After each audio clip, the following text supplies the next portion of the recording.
How to send one-time view picture on Messenger. Hey everyone, welcome back to the channel. In today's video, I'll show you how to send one-time view picture on Messenger. So now, without further ado, let's get started. So here, first thing first, open the Messenger app on your phone and make sure that you're logged in to your account. And now here, once you're inside the app, just open any chat where you want to send the picture to.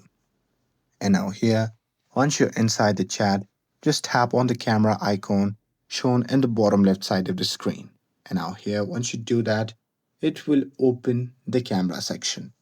Now here, you can just tap on photo if you like to, or you can even select the photo from your gallery. So here, I'm going to simply click one.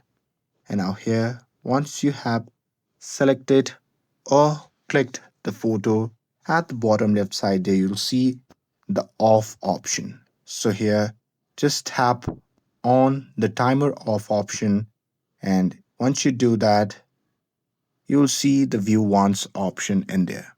So here you can simply confirm it's set to view once, and once you're done with that you can just tap on send button. And if you do that, the chat will show the photo with a view once label. And that's it with this. If you found this video helpful, then don't forget to like, share, and subscribe to get updated for more videos. Thanks for watching, and I'll see you in the next video.